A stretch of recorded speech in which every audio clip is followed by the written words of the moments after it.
Ուժեղ Հայաստան կուսակցության վարչապետի թեկնածուն Սամվել Կարապետյանն է։ Հայտարարությունից անմիջապես հետո քաղաքական դաշտում սկսվեցին քննարկումներ թեկնածության իրավաչափության վերաբերյալ։ Հայաստանի գործող Սահմանադրության վարչապետ, նաև падգամավորի թեկնածու չի կարող լինել երկքաղաքացին, մինչդեռ Ուժեղ Հայաստանը խոստանում է ընտրություններից հետո փոխել սահմանադրական այդ դրույթը, համապատասխանեցնելով իրենց թեկնածուի պահանջներին։ Թեմայի շուրջ Ռադար Արմենիան փորձել է պարզել խորհրդարանական խմբակցությունների տեսակետները։ Քաղաքացիական պայմանագիր խմբակցության падգամավոր Հասմիկ Հակոբյանը պնդում է, իրավական պահանջները հստակ են։ Գիտենք, որ սահմանադրությամբ իրավունք չունի падգամավորի թեկնածուն լինել երկքաղաքացի,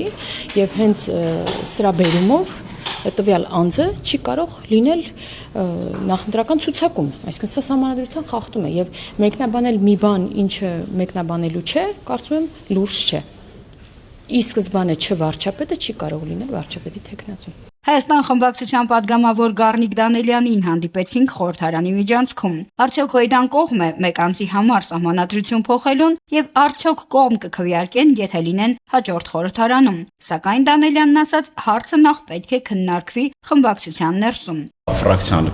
քննարկում հարցալու քննարկենք ասում էլի։ Մեզ չհաջողվեց որևէ գնահատական ստանալ, պատիվ ունեմ խմբակցությունից։ Падգամավորները նիստից հետո դուրս էին եկել, ազգային ժողովում չէին։ Այսպիսով ընդդիմադիր խմբակցությունում առայժմ ձեռնպահ են վերջնական գնահատականից։ Թեմային լրագրողների հետ ճեպազրույցում անդրադարձել է նաև ազգային ժողովի փոխխոսնակ Ռուբեն Ռուբինյանը, հիշեցնելով, որ Կարապետյանը չի կարող լինել վարչապետի թեկնածու, քանի որ Ռուսաստանի Դաշնության եւ Կիպրոսի քաղաքացի է։ Սամվել Կարապետյանը չի կարող լինել վարչապետի թեկնածու եւ վարչապետ, որովհետեւ Սամվել Կարապետյանը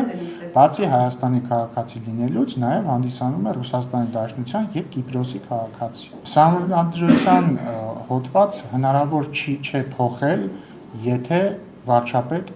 նշանակված չէ նախագահի կողմից ընտրություններից հետո։ Մինչ այդ սահմանադրական բարեփոխումների խորհրդի անդամ Արթուր Սաքունցը մեծ հեռախոսազրույցում նշեց, այստեղ խնդիրը նախ եւ առաջ իրավական հստակ սահմանափակումների մասին է։ Միակ մտահոգությունը որ Սամվել Կարապետյանը դառնա վարչապետ, բայց ինքը լիովին չգիտեմ ոնց ձևակերպում դա կամ գիտակցված հիմարություն է, կամ ուղղակի հիմարություն, որովհետեւ նախ եւ առաջ պետք է իրավունք ունենա առաջադրվել, այդ իրավունքը չկա։ Պետք է լինի